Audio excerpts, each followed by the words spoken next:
welcome to Calf Notes. My name is Dr. Jim Quigley, author and webmaster of calfnotes.com. Thanks for stopping by. I hope you'll find this calf note to be informative. This is calf note number 216, part 5 in the Walking the Farm series. In this video, I'll review some of the things I've observed about calf hutches and their use on dairy farms and calf ranches around the world. I won't be exhaustively reviewing concepts about housing in general or calf hutches specifically. Rather, I want to point out a few of the things I've seen and perhaps what to look for when I tour farms and specifically related to calf hutches. There are several interesting and useful references at the website in this written calf note, so be sure to review those for more background information and related to calf housing in general and the use of hutches in particular. So let's begin. When I think about any shelter for calves, I think that there are certain requirements, and that is that calves require a safe, clean, and dry housing. And when I think of these things, I think about some general concepts. First of all, the calf can rest naturally. The calf can preserve body heat in the cold.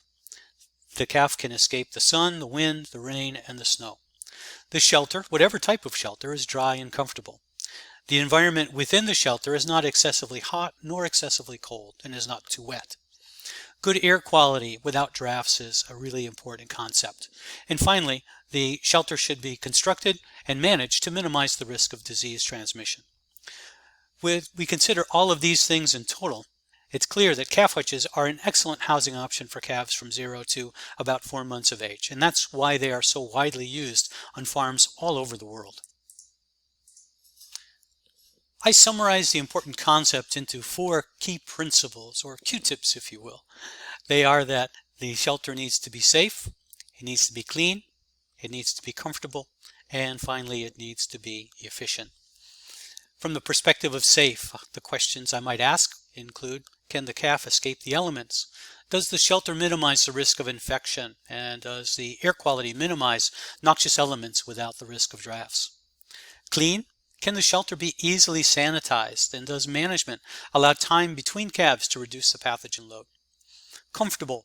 Is the environment dry? Can the calf maintain its body temperature within the shelter? Can the calf exhibit natural behavior, that is, turn around, walk, and move naturally? And is the internal environment similar to or better than the external environment? And finally, efficient. Are feed and water exposed to the elements? Are they easily managed? Does the shelter have a satisfactory usable life, and is it labor efficient? Before we start talking about and walking the farm, let's define what we'll discuss today. I will define hutches as different from pens, which provide one or more living spaces, generally inside a barn, as we can see here on the left, and crates, which may be inside or outside, and provide one calf with living space, usually elevated above the ground over a slatted floor. Hutches, on the other hand, are constructed from plastic, metal, wood, or other materials to provide usually one calf or sometimes a group of calves with a living space, but normally individually and normally housed outside. Larger super hutches are similar but provide shelter for a small group of calves. Now, some recent research suggests that calves less than about 2 months of age can be housed in groups of hutches in small groups together. While this is an interesting idea from a welfare perspective and perhaps efficiency perspective, I've seen very few implementations of this concept when I've walked the farm. Therefore, today we'll consider hutches that house one calf individually to approximately 2 months of age, and then hutches that house groups of calves, in 4 or 8 per group, and generally to about 4 months of age. Let's begin by talking about safety. The most important element of any housing system is that it allows the animal to escape the effects of the environment, the wind, the sun, the rain, the snow, and the cold. In addition, the hutch should minimize the risk of infection. We'll discuss a few examples of how this works. And then finally, the air quality of the shelter should be excellent, and there should be a minimal risk of noxious elements without drafts. Normally, well-managed hutches, this air quality is rarely an issue, but it bears monitoring when we walk the farm. The hutches generally need to be constructed and managed to allow the calf to escape the effects of the environment. And in the picture above, we can see that these plastic hutches, well constructed, and do allow the calves, even after a large central U.S. snowstorm, to be inside these hutches and happy and dry and comfortable. Calves need to be able to escape the elements when they wish. Usually, hutches provide adequate shelter for young calves. However, this is not always the case. We can see some applications of hutches that are not safe for the calf. And for example, in the top left photo here, calves must be able to escape the elements when they wish. Usually, hutches provide adequate shelter for young calves. However, this is not always the case. We can see some applications of hutches that are not really safe for the calf. In the top left photo, we see a hutch on a farm in the southern U.S. that was simply made of wire and covered with shade cloth. This contains the calf but does not allow the calf to escape the wind or the rain. So from a production or welfare point of view, this is an inadequate implementation. In the top right photo, we can see a calf from a farm in Russia that's housed in a hutch with a fabric door, which allows the calf greater protection against the Russian winter. This is an excellent idea, particularly in this climate, but care must be taken to check ventilation and the buildup of ammonia inside these hutches, because the fabric door essentially eliminates the amount of airflow into and out of these hutches. The checks related to ventilation and buildup of ammonia need to happen at least every other day. The bottom left is a farm in Denmark. This was taken in January, and although it was well below 0 degrees centigrade, these calves were happy and healthy. The primary challenge, and a common complaint about individual hutches that are outside, is that it's harder on the workers, the labor, than it is on the calves. Of course, this farmer was well aware of the need to adjust feeding levels for the increased amount of energy these calves needed to stay warm. And finally, on the bottom right is from a farm in the central part of the U.S., where these newborn calves are housed in individual hutches inside the maternity barn, where they'll stay until they're about 24 or 48 hours of age. Note the large amount of straw that is intended to allow these calves to stay warm as they adjust to their new environment. Calves should be able to move into the interior of the hutch and be out of the elements, the wind, the rain, etc. In the top photo, from a farm in the central U.S., we see these hutches pointing east because the prevailing winter winds on this location almost always come from the west. However, the previous night's snowstorm was abnormal and actually came in from the east. The orientation of the hutch is important. In cold climates, the hutches can be pointed with the back to the prevailing winds to provide additional shelter. Many experts recommend facing hutches to the south in northern climates to take advantage of additional sunlight. The bottom photo was taken on a farm in South America. This farm made their own hutches from wire panels and covered partially with tin. This provided plenty of ventilation, but there were several drawbacks, including the inability of the calf to completely escape the elements. And I'll discuss a little bit more about these specific hutches in just a few moments when we talk about the temperature. We can learn from good management as well as from improper management. On this farm in the southern U.S., the farmer believed that because it's always warm, that a low-cost approach was enough. Unfortunately, these hutches provided inadequate shelter, and it was clear these calves experienced significant stress due to their inability to escape the elements. Note the colored strips on the placards on the front of these hutches. These are notices of the types and numbers of veterinary treatments, antibiotics and anti-inflammatories, etc., that these calves were being treated with.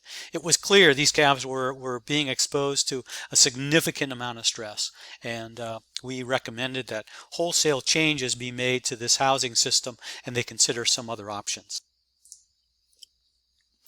Isolation or social distancing is a fundamental tenet to hutches, and really the primary reason we put them in hutches in the first place, to keep them separated until their immune systems are strong enough for them to defeat common diseases such as cryptosporidium, rotavirus, or coronavirus. Remember that the nadir of the immune system, that low point of the immune system, occurs at about 4 to 6 weeks of age. So maintaining calves in individual hutches until they're 8 to 9 weeks of age is a great strategy. So if we look at some hutches clockwise from the top, here we have hutches in the state of Minnesota that are adequately separated. Many experts recommend keeping about 4 feet or about 1.3 meters between hutches and 10 feet or about 3 meters between rows of hutches. And we can see, although the top two farms have different alignments, that the amount of social distancing here is quite appropriate. These calves can't touch each other, so there's really little risk that they're going to be transmitting diseases from one another. Therefore, the primary sources of transmission of disease will be buckets, bottles, feeding equipment, and the labor itself.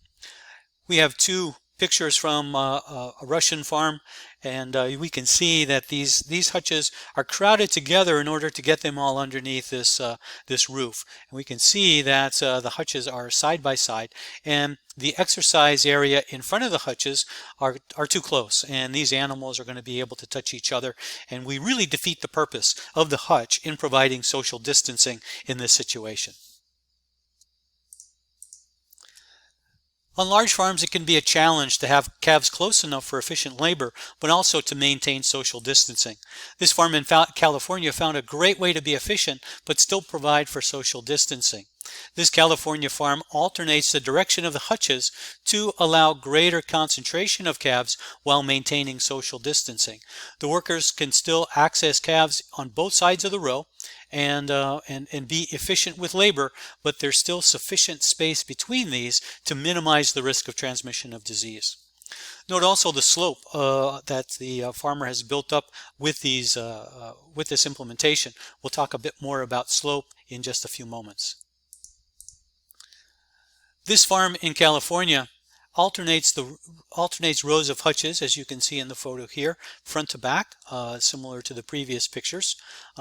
But they also do another management practice that can reduce the risk of infection. These hutches that these workers are currently moving were previously disinfected and now are being reset on a new area that has not housed calves for about 10 weeks. This old area will be cleaned and removed. All of the manure and soil bedding will be graded and will become the drive lane for the next 8 to 10 weeks. So this area here will have an opportunity to rest and hopefully kill the majority of the potential pathogens in this environment due to the rain, sun, and UV radiation. This is a really good idea, and I recommend it for any producers that have this ability. I mentioned orientation previously and suggested that orientation is very important. It's often recommended that hutches face south in the winter in the northern hemisphere to take advantage of sunlight during the cold winter months. While this is generally true, many producers have successfully implemented this back-to-back approach without an effect on calf health or performance. And there's a really interesting read on calving ease from May 2000. Here's the link you can go to find that information, written by Sam Ledley. They implemented this back-to-back approach, and Sam writes about those experiences. It's also really important to take into consideration when we think about orientation is that the prevailing winds, the locations of barns, silos, lagoons, and other structures need to be considered. It's really important to minimize the risk that any contaminated air will flow over the calves and become a potential risk of infection. This photo from Poland shows calves in hutches with poor ventilation. Subsequently, the air quality inside the hutches was poor. Although the farmer worked extra hard to keep them clean, the combination of limited drainage, you'll note if you look closely, these hutches are in concrete, and the concrete has no slope, that is, it's perfectly flat. The minimum slope, the poor ventilation resulted in a buildup of ammonia inside these hutches, and because these hutches have only a limited window in the back to allow air to exchange, these calves had some pretty significant respiratory problems. Here's a photo of one of the calves from these hutches, and you can see indications of problems. There were other calves that showed similar kinds of symptoms with snotty noses, with contaminated eyes. In this case, we talked to the farmer about testing for ammonia inside the hutches, and a very easy approach is to use these ammonia test strips. They're very cheap, they're easy to use, and they give a good indication of ammonia buildup. Research conducted with these test strips or the more advanced Draeger unit have both reported good accuracy. So for large operations where ammonia is going to be tested on a regular basis, maybe this would be a good approach, but these ammonia test strips are cheap, easy to use, quick, and quite accurate. So they can be a good test for determining air quality. And normally we think about issues with air quality only in barns, and we don't normally think about it in hutches. But in this particular case, the combination of concrete, lack of slope, and poor ventilation in the hutch ended up resulting in problems that we needed to address. Well, let's discuss the concept of clean. It's really important that the calf enter and can stay in a clean environment. And reducing the pathogen load is critical to the success of any type of housing. And hutches that can be easily and completely disinfected and moved, as I mentioned previously, to a new area between calves is best. Permanent locations, porous materials, and hutches that are difficult to move, in my opinion at least, are less desirable. In the photo at the top, we see a worker on a California dairy who is pressure washing a plastic hutch with soap and disinfectant to reduce and eliminate the pathogen load. Below, we see a smaller farm in the state of Iowa where this worker is doing a similar procedure, but doing it manually. Plastic is a great material for disinfection. It's not porous, it's easy to clean, and is quite sturdy if it's made properly. Other materials, such as wood, as we can see in this picture on the right, are inherently more porous and are more difficult, or in some cases impossible, to sanitize.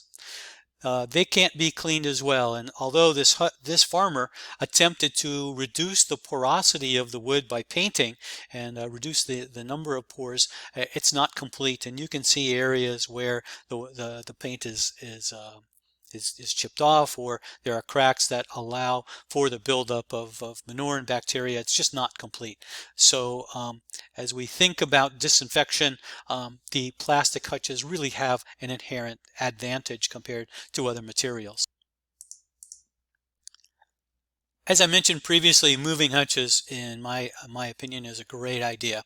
Every producer should consider this as a management strategy. On the other hand, these hutches here at a farm in Europe are on a concrete slab. Once these calves leave, the area will be cleaned, these hutches will be moved, and the concrete will be scraped, and possibly will be pressure washed prior to resetting the hutches and moving some new calves in. Concrete does have its advantages, with the advantage of being able to clean easily. However, over time, there will be potential buildup of pathogens in this region, and at a certain point this expensive concrete pad will need to be allowed to sit open to the elements to reduce the pathogen load. Comfortable is another key component of successful shelter for calves, and here are some of the questions I think about. Is the environment dry? Can the calf maintain its body temperature in the shelter? Can the calf exhibit natural behavior, that is, turn, walk, or move naturally? Is the internal environment similar to or better than the external environment? Now, comfortable doesn't need to be fancy.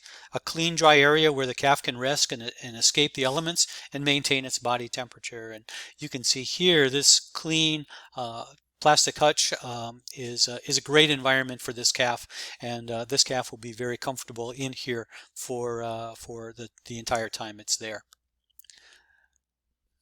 Dryness is really important, and one of the ways we can look at dryness is to compare knees. Let's take a look. Look at the knees here of this calf and the knees here on this calf. Who's drier? The knee test is an easy way to determine dryness of a hutch. If you can't see calves' knees, well, then it's up to you or a volunteer to enter the hutch and kneel. And use a paper towel, will you? That will keep your knees from getting too wet, perhaps. Put the paper towel on the bedding, kneel on the paper towel, and count to 10. Stand up and then look at the paper towel. Is it wet? does the paper towel show an indication of wet knees? Then you have a clear indication that drainage or inadequate bedding has resulted in these wet knees, and that's always going to be a problem. This calf is on a concrete pad and has limited drainage. So there's a natural buildup of moisture here because the moisture is simply not able to move away. The calf on the right is in a hutch, also bedded with straw, but is on top of a gravel pad, and underneath the gravel is some larger rock to allow the moisture, the urine, and any water to drain through and move away from the animal. Drainage is really important to dryness. Many farms will use a system of, from top to bottom, of bedding, of drainage fabric, maybe small gravel on top of larger gravel. And some systems may even have tile drainage below the gravel to collect urine and water and move it to a pit or some type of a lagoon. Another good draining bedding is sand, which is very permeable and drains very well. On the other hand, concrete doesn't drain and requires additional bedding to hold the moisture until it can be picked up. Now the slope is always important, and you can see here these hutches on sand are sloped so that any moisture, urine, water that's dripping or precipitation will move down the slope and away from the calf. This calf facility in Iowa uses about 3 inches from the bottom, or 7.6 centimeters of large stone, covered by a similar depth of smaller gravel and then drain cloth, as you can see here. This land has a natural southerly slope, allowing both good sunlight penetration coming from the south during the winter months, but also allows the liquid to drain away from the calves. So this was a really good installation for not only sun and orientation, but also from drainage. As I mentioned, slope, it has a lot to do with drainage and dryness. This may be a bit of an exaggeration. I think these calves are climbing the hill actually to get up into their bedding, but it does show the importance, and you can perhaps see some of the moisture that is moving down. You can see here moving down away from the calves. This bottom photo shows an area with no slope, and all the moisture this calf is going to produce is going to stay here and will not move unless it's going to move through the gravel and away from the calf in that manner. Ventilation and temperature go hand in hand. Hutches with limited ventilation will get hot in the summertime, even hotter than normal. Many farmers may use bricks or cinder blocks in the back of the hutch to raise the bottom of the hutch a few centimeters and allow additional ventilation in the summer. This can be really effective in reducing the internal temperature. However, just make sure that the hutches are secured to the ground. I have heard stories when I was walking the farm of hutches that were picked up by the wind and blown around because of this elevation. On the left, we have a picture of a super hutch with, at this moment anyway, relatively limited ventilation. We can see the back window, if you will, only 3 small holes. Now, these doors could be opened to increase the ventilation, but currently, perhaps because of the cold weather when I was visiting this farm, that they don't have them open. But one of the concerns here is that it looks wet. Is there a buildup of ammonia inside this hutch? On the right is a farm in Western Europe, in the northwestern part of Europe, generally a fairly mild climate. But this hutch is kind of unique because there is no system for opening any type of a window or ventilation unit in the back of this hutch, and so there's really no way for the air to exchange inside this hutch. And these will be very problematic in many parts of the world, and so I have trouble making recommendations to use a hutch like this. Some hutches are translucent and may permit light and heat to penetrate. These can get really hot in the summertime and may need to be used in shade or with shade cloth, or they may even need to be painted. Here you see on the left a calf inside one of these translucent hutches. On the right, on a farm in the southeastern part of the U.S., these hutches were moved underneath the trees because when they were out in the open, they became extremely hot, almost 40 degrees centigrade, and very uncomfortable for the calves. Research trials done with these types of hutches indicates they can become quite hot in the summer, and some type of remediation is normally required. Flies can be a significant problem in all calf installations, and straw is the type of bedding that flies generally like the most. In this study from 1991, researchers noticed the greatest number of house and stable flies were found when calves were bedded with straw. You can see here the blue bars in all cases were higher, the number of flies higher than the other bedding types. And so in summer, it makes sense to consider at least using some other type of bedding type. Sand, gravel, wood shavings, or sawdust can be effective and reduce the number of flies. The photo on the left, you see all these black specks. Those are flies inside one of those round hutches we looked at previously. And the buildup of both heat and flies made this calf very uncomfortable and very highly stressed. These hutches may be 10 or 15 degrees warmer inside due to the radiation of heat in this metal. I visited this farm during the cooler part of the year. However, when I placed my hand on the inside of the metal part of the hutch, I could feel the heat radiating into the hutch.